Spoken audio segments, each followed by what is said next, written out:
Michael Halleran, and he's going to talk to you about Freemasonry in the American Civil War. Michael Halleran is a freelance writer and a practicing attorney in the Flint Hills of East Central Kansas. He's a lecturer at Emporia State University, and he's also an active Freemason and an officer in the Grand Lodge of Kansas AF and AM. He has written extensively on 19th century military Masons and has lectured in both the United States and in Great Britain. He is the author of The Better Angels of Our Nature, Freemasonry in the American Civil War, and Bro Brothers Journal, illustrated by Ted Bastian. And that is a fictional diary written by a Kansas City Mason that was serialized in the Scottish Rite Journal from 2007 to 2010. Please give a welcome to author, Freemason, and our friend and a good friend of the Gettysburg Foundation, Michael Halleran.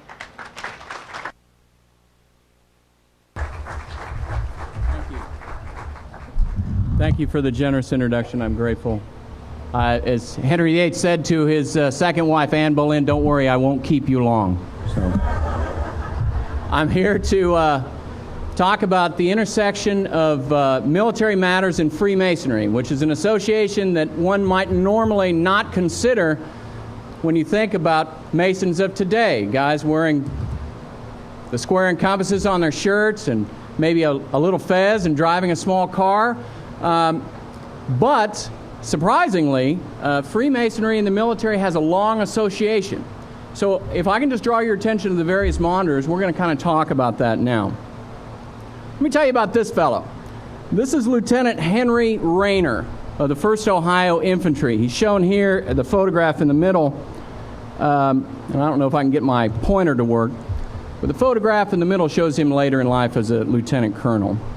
The two engravings on either side show Rayner as he was featured in a very popular magazine, Harper's, in 1862. And he was featured in this magazine because of a Masonic incident that occurred regarding him. He was at the Battle of Bull Run, which is not far that way, in July of 1861. And he and some junior NCOs were ordered to go on a watering detail. The 1st Ohio was picketed along a creek called Cub Run, and it was a fairly static area of the battlefield. So the colonel commanding the regiment said, you know, the boys are thirsty, grab all the canteens and pails that you can get, go down to the creek and get water. So Rayner complied, took a couple sergeants with him. And as he got there and was filling up the canteens, rebel cavalry burst through the bushes, surprised him and his men. There were about 3 other NCOs with him. Nobody knows what happens to the NCOs, but Rayner received a gunshot wound to the foot and a saber blow to the head, which rendered him unconscious. When he awakens, he sees a squad of rebel cavalry pointing guns at him, and one member of that detachment who has dismounted and is interposing himself between Rayner and his comrades and says, this man is a prisoner and he will not be harmed. And there's a lot of talk about shooting the damn Yankee and get out of the way, but finally his rescuer prevails and they all agree, all right, fine, we'll hand him over to the provost as a prisoner of war. So the guy turns around and identifies himself to Rayner. He says his name is J.H. Lemon from Radford's Cavalry, which is a Virginia unit, and offers Rayner some money. And Rayner says, why are you being so nice to me? I mean, I'm grateful, but why? And at this point, Lemon points to the Masonic pin that's on Rayner's uniform, opens his coat and reveals a similar one, and says, I only hope that if I'm ever taken by your men, they will treat me as kindly as I am treating you. With that, he pressed some money into Rayner's hand and sent him off as a POW to Libby prison. Rayner was eventually repatriated, exchanged about a year later, and then went on to serve with great distinction in the wilderness. But he owed his life, he said, to Freemasonry. There's a photograph here of Cub Run, which my brother and I took a couple of years ago. And I think that's probably the exact spot where Rayner was. I had to take a very narrow shot because there's like a shopping center on this side and like a quick trip on the other, which kind of illustrates the danger of our battlefields today, but that's another talk altogether. So what is it about this fraternity that would prompt people who are supposed to be enemies to stop shooting at one another? Well, that's what we're going to talk about. Let me take a little brief detour for those of you who are not Civil War geeks, as my wife would describe me. The war happened from 1861 to 1865, about 3.2 million troops, and overall deaths about 650,000, give or take. There were 23 Union states, 11 Confederate states involved, not including the border states. If I can get this to advance. We were interested as a fraternity as well as, and let me backtrack. I'm a scholar as well as a Freemason. But the only thing that's been written about the fraternity's interaction with the Civil War has been written by Masons and hasn't been scholarly. I decided to apply my scholarly training to this and try and determine a few more definite facts than the stories and the anecdotes that have been portrayed in the Masonic press since the war was over. Part of that is I wanted to find out about how many Masons were involved in the war, as in serving of military age. And if you buy the book, which is on sale at the Visitor Center, and I'm happy to sign a copy for you, the methodology I go through is comparing the 1860 federal census with an 1858 Masonic census. In that, we can extrapolate that approximately 4% of the eligible male military age population belong to the fraternity, and that is a very significant number. If you extrapolate that into Gettysburg, 94,000 Federals, 72,000 rebels, roughly 4%, that's 6,600 Masons. Now, I'm not saying they were all here at the same time, and they certainly weren't wearing aprons or little fezzes and driving cars, but if they were here, that's the numbers we're talking about. Masonry had gone through a significant surge in membership after the 1840s, and a lot of men joined who were previously not associated with that fraternity. The fact that both sides of this conflict came from common lineage, spoke the same language, had the same culture, and had the same Masonic experiences, more or less, on either side of the Mason-Dixon line, makes this an ideal point of study for how Masonry and militarism intersect. And that is the focus of my book. Let me talk to you a few things about Masonic symmetry, which Masons often talk about. This person was a famous Mason, that person was a famous Mason, and here's a good example. This slide shows the two antagonists at Fort Sumter, which is in Charleston Harbor, South Carolina. And in December of 1860, secessionist forces started bombarding the fort. The secessionist forces at that time were led by later to be Confederate General Beauregard, who is pictured there in the blue uniform on the left side of the screen. Next to him is the commander of the federal garrison inside the fort, Major Robert Anderson, pictured there as a general later in the war. Well, both of these men happened to be Masons. Robert Anderson was a member of Mercer Lodge number 50 in Trenton, New Jersey, and Beauregard maintained Masonic memberships in several organizations in Louisiana. But to me, that's not very interesting, and the Masonic press focuses on this a great deal. What's more interesting to me is that Beauregard and Anderson were very good friends. Anderson taught gunnery at West Point, and Beauregard was his star student and protege. And they were fighting against one another, which was the nature of this war. Culp's Hill here is named after the Culp family, and of course, as many of you will know, one of the relatives of that family who fought for the Confederacy was killed on his own ground here. So that's the brother against brother aspect of the Civil War. What I'm trying to introduce is the large B, brother versus Masonic brother aspect to the war. And I'll show you a little bit more of that as we go on. Masons then, as now, were interested in advertising their association with the fraternity. And on these two slides, you can see on the cravats of both men are squares and compasses, the Masonic symbol. And just as Masons today wear their Masonic symbol, I'm wearing one now, the Masons of the past also advertised prominently. Why is that important? Well, because in military culture, and at the time, there were no regulations concerning non-regulation jewelry on a uniform. If a man was wearing a square and compass pin on his uniform, he might be easily recognized as a Mason. That will come into play later in this presentation. Masonic lodges, then as now, were prominent buildings in the communities. The picture on the top is the lodge in New Bern, North Carolina.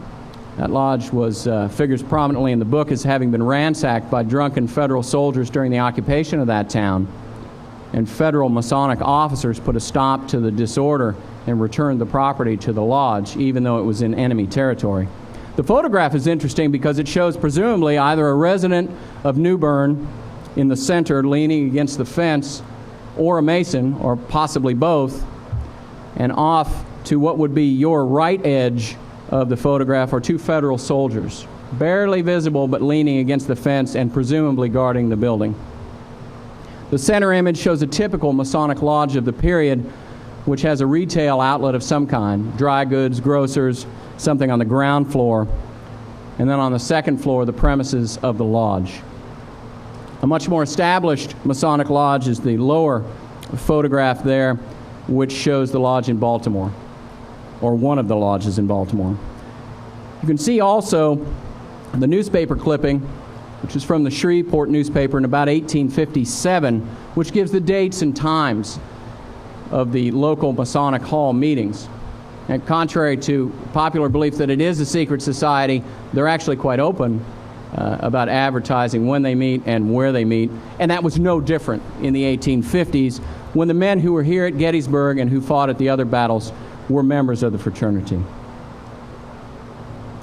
Here's a city directory from Columbia, South Carolina, listing the name of the lodge, the officers of the lodge, and its meeting times. So it was very prominent in society, and that helped attract men to join. Another typical Masonic lodge here, general merchandise. This is from an Ohio lodge, and then you can see the square and compasses on the second floor, which is where the lodge would have met. I've included in all of these slides examples of Masonic jewelry from the period, and you can see on what would be your right side of the slide a shield pin with a square and compasses in it. It's very typical of what might have been worn by Masons on their uniforms in battle. Oop. Back up here. This is the lodge in Atlanta in 1864, federal troops outside. You can see on the blow-up the square and compasses prominent on the facade of the building.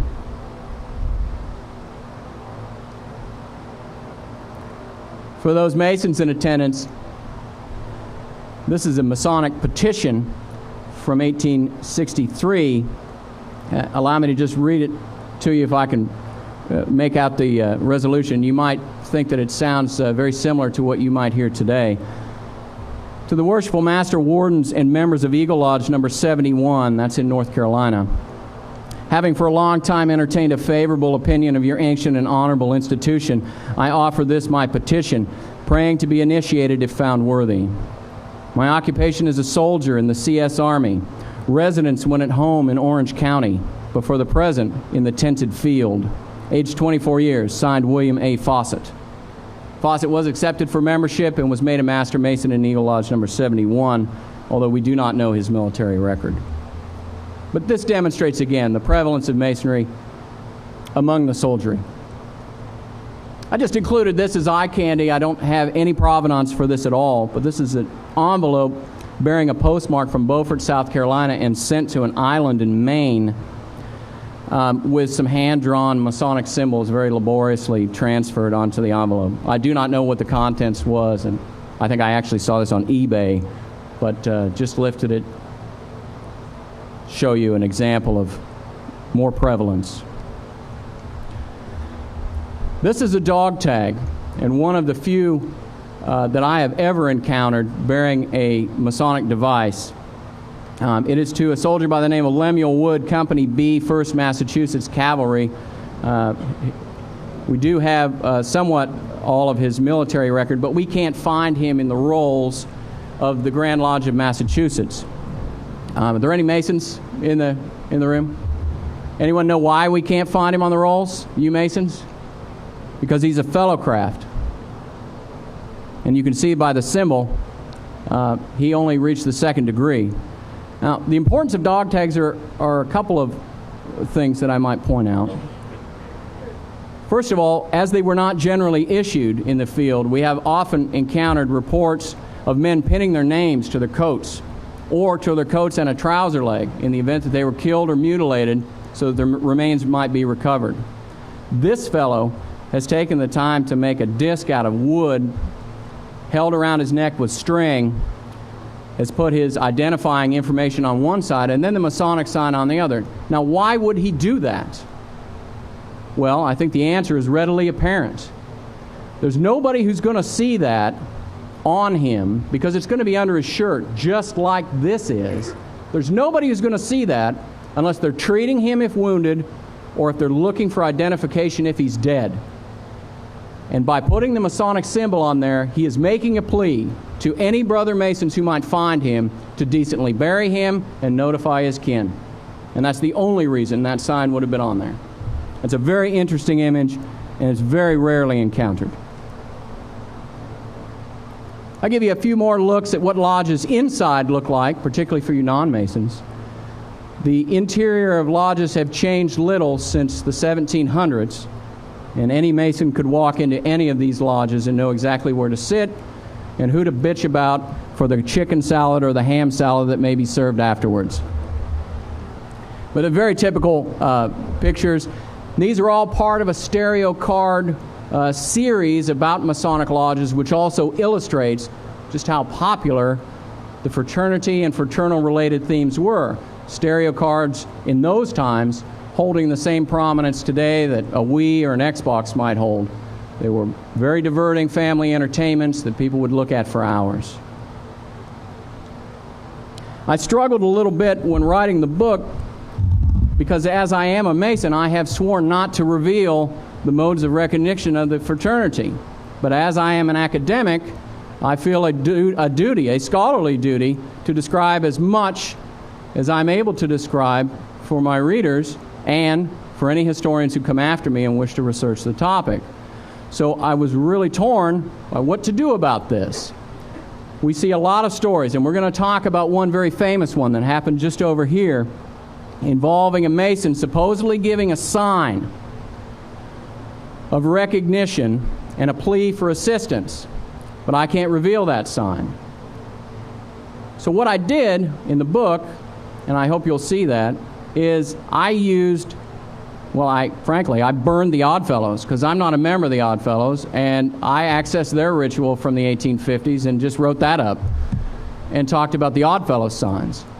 These are two examples of other signs, one from on the left, from a very obscure secret society in the 1890s, showing the different hand clasps and different gestures with the hands, and the other one from the nefarious secret society Phi Beta Kappa, which shows their signals and hand grips as well. For the purposes of this open audience with Masons and non-Masons attending, if I do this, you can interpret that as being a Masonic sign. Okay. How many of you have seen this image before of a Union ironclad with what looks to be a Masonic device between the smokestacks? Anybody? Yeah, a few.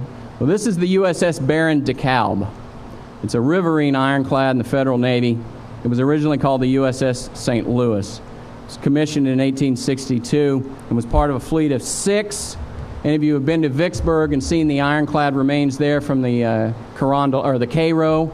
This was a sister ship of that. Well, it looks to me like that's a Masonic device between the smokestacks. But having an academic standard to uphold, and as well as being an attorney, I needed a standard of proof that's a little bit more than I think so. So I tried to apply beyond a reasonable doubt and find any sources that would be able to authoritatively buttress my statement that it was. And I couldn't. There isn't any. I accessed the log of the vessel which is at Louisiana State University Special Collections, and I read it, and there's nothing Masonic in there. There's a lot of comings and goings, taking on a provision, shelling whatever, but there's nothing of any Masonic character. And this also not only goes to whether or not this is a Masonic sign, but also why academics who are not Masons sometimes are unable to discern the truth of the matter, and I'll get to that presently. So I thought that I might, in my research, look at the captains of the vessel, thinking that no United States naval vessel would ever bear any ornament or decoration whatsoever without the express permission of the captain. And I was unable to find any of the captain's correspondence, but I did note that there were three, two of whom were Masons. The first one, I saw his obituary after the war, and he had a Masonic funeral, but I was unable to ascertain what jurisdiction he was from or when he became a Mason. So he could have become a Mason after the war, which does me no good. The second captain, there was absolutely no Masonic connection to that I could find, but the third captain, the son of a very prominent Iowa politician by the name of John Grimes Walker, attracted my interest. And as it turned out, Walker's personal papers were housed at the library of Wichita State University, which is about 60 miles from where I live. So on discovering this, I flew down there, contacted the reference librarian, white gloves, the whole deal. They bring out the boxes. There's 20 boxes of Walker's papers at Wichita State, and he has no connection to Kansas. The reason why his papers were there was he was a stamp collector, and Wichita State has a very large stamp collecting archive. And they bought all of his first aid covers and all of his canceled foreigns and everything else. So I looked through about 20 boxes of canceled stamps and was just going blind till I come to box number 21, which has three things and three things only in it. The 19th century equivalent of a daytimer, a receipt book, and a military naval code manual. All right, so I said, can I please see box 21? The library's getting a little upset with me by this point because I've just been going through stamps the whole time. About 3 hours. She brings it out. I said, may I please take a look at the daytimer? I look in there thinking maybe he's noted, October 23rd, lodge meeting. Nothing. May I see the receipt book? Maybe he paid his dues. November 5th, dues, $2. Maybe he did that. They're still the same, by the way. The Masons are laughing, but nothing. I said, can I please see the code manual? She says, yeah. She hands it to me. I said, that's not a naval code manual. She says, what is it? I said, it's a Masonic cipher. And that's what it was. It's an aid memoir. There's a picture of it with Masonic ritual written out, the first letter of each word, and his name on the flyleaf, John G. Walker, July 15th, 1859. That man was a Mason when he was a captain of that boat, and that's his picture there. Now, can I prove beyond a reasonable doubt that that's a Masonic device? No, I can't. But I can make a good faith argument based on probable cause, and I could sell a jury that the captain of that boat was a Mason, and I think, therefore, it's more probable than not that that's a Masonic image. By the way, that was the illustration of why academic historians who have no foundation in Freemasonry often miss these details, because that had been cataloged for the last 70 years as a naval code book, when any Mason in this assemblage here, trained or untrained in history, would have been able to tell in a moment that that's not a naval code book, that's a Masonic cipher. So, Masons among us, we need to get busy writing our history. This engraving has been continuously in print since 1863. It was done by an ex-federal soldier and correspondent for Frank Leslie's illustrated newspaper, who I am certain was a Mason because of the details of that drawing. But beyond that, I cannot go. I would tell you that it represents another Masonic incident in the war, the so-called Lottery of Death at Rectorstown, Virginia, conducted by troops under the command of Confederate partisan irregular John Singleton Mosby. A little bit of background. Mosby was waging an irregular campaign up and down Virginia with his cavalry force, and George Armstrong Custer of Little Bighorn fame was finally sent to deal with him. And when Custer would capture any of Mosby's men, he would not treat them as prisoners of war. He would treat them as criminals and hang them. And this enraged Mosby, of course. So Mosby vowed that the next time he captured any of Custer's men, he'd make sure they received similar treatment. This drawing is a representation of that, in which men were told to put their names in a hat, and the unlucky ones who withdrew their names had to go to the gallows. As the story goes, and it was a very well-circulated story in a number of both Masonic and non-Masonic publications, one man who pulled his name out of the hat made a Masonic appeal to one of his captors and was pulled out of line and spared. And that drawing is a representation of that. The academics have not discovered that, despite it being in print continuously since the war. How many of you have heard of the day the war stopped in St. Francisville, Louisiana? Anybody heard about this? Dick? Okay. Well, down at your bottom right is an engraving of the USS Albatross, a federal 6-gun gunboat that was on service on the Mississippi River, and at the time of the story that concerns us was bombarding the town of St. Francisville, Louisiana, and the steamboat landing immediately west of St. Francisville, which had a different name. It was called Bayou Sarah. The captain of that vessel was a New York Mason by the name of John Hart. And he, at the time of this incident, was dangerously ill with yellow fever. In fact, he was delirious. And during the afternoon, the steward of the Albatross heard a pistol shot from the captain's cabin, and he rushed in there and found that in his delirium, Hart had suicided. And according to his wishes, Hart had asked that he be given a Masonic funeral. But nobody on board, which is kind of typical, you Masons among us, knew the funeral service, which they still don't. And so they were at somewhat of a dilemma. So what did they decide to do? Well, they decided to get into the longboat, hoist a white flag, row to shore, and ask if there are any Masons around, which they did. And this fellow, pictured in the center, William Leake, a major in Louisiana State Forces, who had been firing on the Albatross not long before, and whose family were still hiding in the basement of their house because of the bombardment, met them and said, "Why, yes, I happen to be a Mason." So they said, "Would you consent," they told him the details, "would you consent to read the service?" "Yes, okay. As a Mason, I believe it is my duty." So they row back, they get on board the boat, they grab the lieutenant commander's body, they get a squad of Marines to come with them, the two Masonic officers who were leading this whole thing.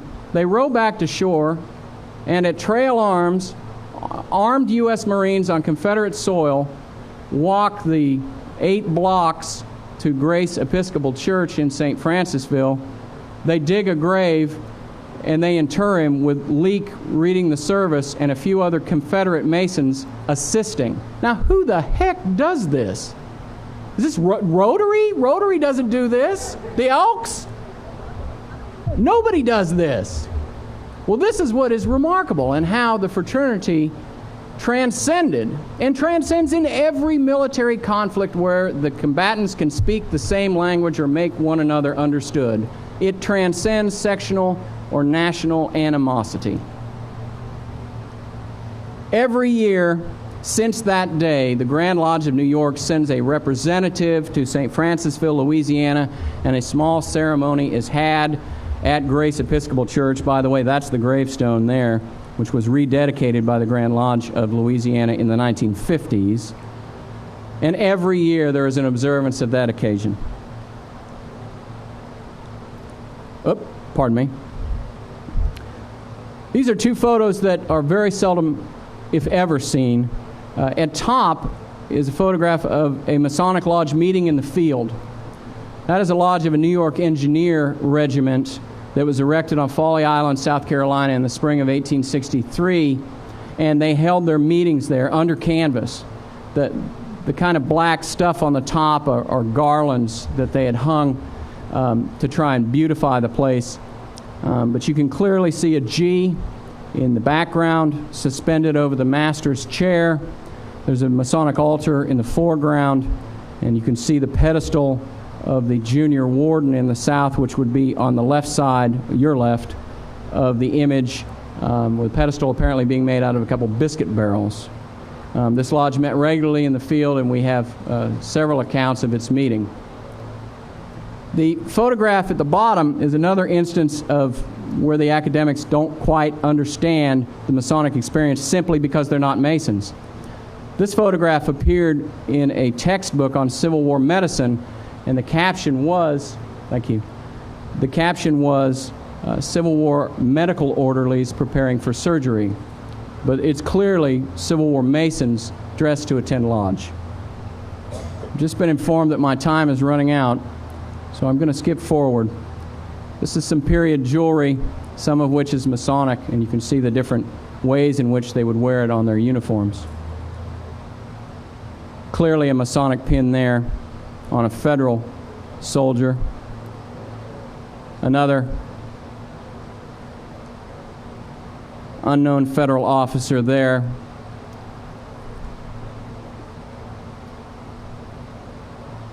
Let me give you a brief story about this. The reason I joined the fraternity was because of this story, which I kept encountering in my research. The elderly gent in the corner is a German immigrant to Texas by the name of Henry W. Graber. And Graber was on picket duty with his unit in Georgia when he and a friend of his heard federal cavalry attacking a very ill-manned outpost headed by militia. And the militia were very unreliable, and it was dangerous to be around them. And one of the federal soldiers had his horse shot out from under him and was pinned. And the federal soldier gave a gesture. And although Graber wasn't a Mason, his buddy was, and his buddy mounted a barricade on his horse, interposed himself, similar to the Rayner story, dragged the man out and said, "He's a prisoner and shall not be touched." That story motivated Graber to join the fraternity after the war. He wasn't old enough at the time. I want to give you a couple of Gettysburg specifics here. Out on the Emmitsburg Road near the Cadore Barn, there's a marker to the 2nd Rhode Island. It's the only marker to a picket post on the field. And that marker shows where the proximity of the death of a Georgia colonel by the name of Joseph Wasden from the 22nd Georgia, who was killed and left his Masonic certificate near his body, or grave robbers did. And that was discovered by a federal soldier who was probably trying to rob the body as well. He noted that it was queerly Masonic, and he brought it back to his officer, the guy pictured on your right, Captain Foy of the 2nd Rhode Island. And Foy immediately said, you, and you, come with me. The you, and you were all men in his company who he knew were Masons. They crossed the fence, they crossed the road, they crossed the fence, they secured Wasden's body, and under fire from Confederate pickets, they buried him. Now, who the heck does that? Two different accounts of this were written. The first at top by Woodbury, the chaplain of the regiment, who was also a Mason but did not accompany, who knew that Masons had a peculiar obligation to decently care for their dead, and they were observing that obligation in doing so. And the other by the famous Elisha Hunt Rhodes, who's talked about in Ken Burns' documentary 20 years ago, who wrote, "As I am not a Mason, I do not understand these things." Let me talk very briefly about the angle in the charge, because many of you will have heard about the story of Armistead supposedly giving the sign. Okay? My research indicates that he did not make a gesture. This monument, which is in the cemetery not far beyond, is accurate. The monument depicts Captain Bingham, an aide to Hancock, bending over the prostrate Armistead. Both men were Masons, and exchanging some words. Bingham wrote an account after the war of the conversation, which was later bastardized by Dan Butterfield, But that's another presentation altogether. But nothing Masonic occurred in that communication, despite Masonic lore to the contrary. What did happen was that Armistead charged the line with his men, penetrated to Cushing's number 4 gun, which we'll show there. And that's when the myth starts, that he supposedly made the sign. But the eyewitness accounts, which I detail pretty closely in the first chapter of the book, don't mention any gestures. One of which is particularly compelling, because the man who was within feet of Armistead when he went down later became a Mason. And in his 2 statements about Armistead's death, he makes a Masonic reference in one, but not about Armistead. He talked about Union soldiers making the sign of distress as a joke. But he does not ever ascribe that gesture to Armistead. And as he says, General Armistead did not move, groan, or speak while I fired several shots practically over his body. This was from Easley of the 14th Virginia. Here's what I think is proof. This by Milton Harding of the 9th Virginia. I was within 6 feet of him to his left and observed that he staggered painfully and could barely keep his feet until he reached the enemy's guns. As he slapped his left hand on the gun, he sank to his knees and then fell full length to his right. I asked him if I could do anything for him. He requested me to get him a small flask of brandy from the satchel he had carried by a strap from his shoulder, which proves beyond a shadow of a doubt that Armistead was a Shriner. I'm happy to stand for questions. I'm sorry to conclude so peremptorily, but I want to make sure I can address any questions for you, and I will certainly be at the table later if you'd like to speak. Is there anyone who has any questions? Thank you. You're very generous. Thank you very much.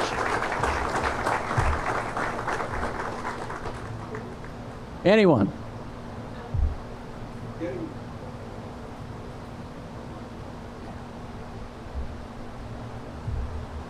Well, thank you again for your kind attention. I'm very grateful. Not being a Mason, I've always heard about the secret. Here you go, over here. Got you.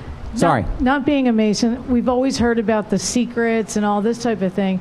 From what you've just described, though, the meeting places are always named, the dates are always named. So is that a mythology that's been presented throughout the ages? Was, you know, what we hear now on the Lack of History channel, you know, that type of nonsense that's always on about Freemasons are involved in all of this nonsense. Can you extrapolate on any of that? Sure, absolutely. There are some Masons, first of all, let me make the disclaimer, which is no one man speaks for Masonry, okay? So everybody has their own opinions, and there's no central authority for Masonry, okay? In my opinion, Masonry is a secret society. Some people will say that it's not, but I believe it is because there are secret modes of recognition to tell whether a person is a Mason or is not, and those are the foundation of the fraternity. So because of that, I would say that it is a secret society, but whether or not it controls the price of oil or, you know, manipulates various governments to do things, I'm not really sure I'm buying that. But maybe I haven't gone far enough yet. I don't know. Does that answer your question? All right.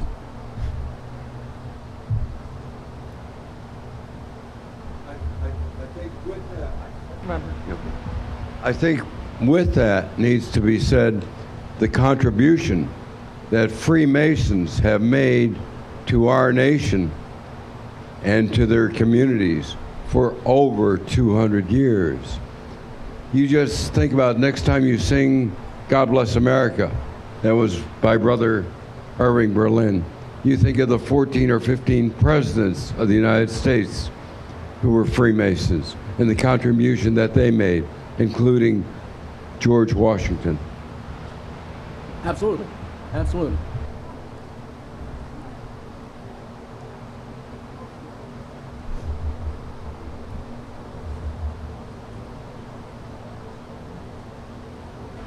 The Masons are well known for their charitable efforts and that kind of thing.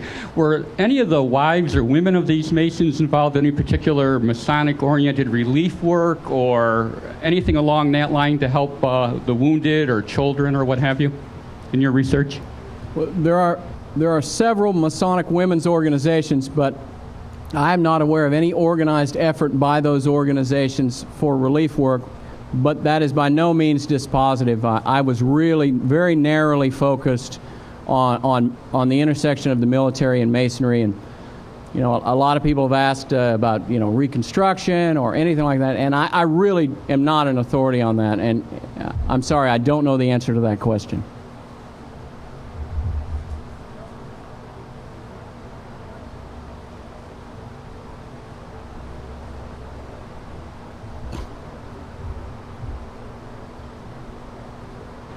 During the burning of Chambersburg, is it true that the rebels actually put troops around the Masonic Hall so that it wouldn't be burnt? Yes. Yes, it is. The question was, if you'll allow me to broaden your question a little bit, did soldiers from both armies station troops to ensure that Masonic lodges would not be ransacked? And the answer is absolutely yes. The photograph I've showed you of the lodge at New Bern, North Carolina, is one example. There was an example here in Pennsylvania. There was an example just across the border in Maryland, several in North Carolina, and some in Virginia. So absolutely, that did occur.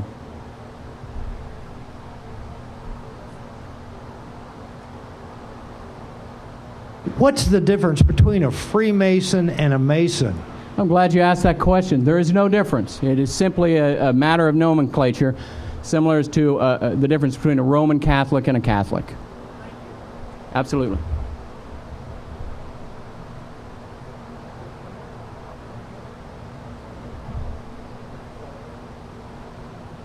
Real quickly, did you find any evidence of like the influence of the Freemasons and the officers and their decisions on battlefields and things like that between the North and the South? I'm sorry, I didn't catch all of that. Did I find any evidence of what now? Well, being Freemasons, Confederates and Union soldiers and officers in particular making battlefield decisions, they're saying, well, you know, that buddy over there, I know. I was with him at West Point, and I know he went to lodge with me, so I don't know if I want to attack that line right now. Or, you know, that. Do you find any evidence of some of the decisions? No, and I really was interested in finding something like that. There were a lot of instances where individual soldiers at a moment of danger would make a plea for Masonic assistance. There are several well-documented instances that I put in the book about that. And that in and of itself, I think, goes to the crux of your question, which is, why does the Masonic oath trump the national oath to destroy the enemy? But yet, on some circumstances, it did. Now, we can clearly say that if Masons decided that they weren't going to abide by their Masonic obligation and kill a brother Mason that was opposite them in battle, they certainly would not report that. So that's probably been underreported. And I think the answer to your question is the same. That is simply underreported.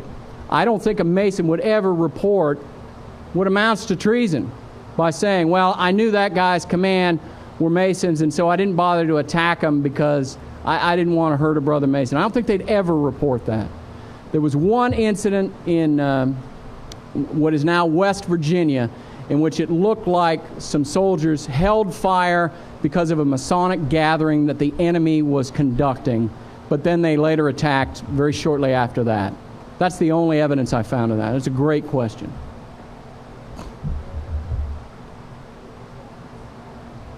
Thank you again. Thank you, Mr. Halleran. Thank you. Sorry, I went over.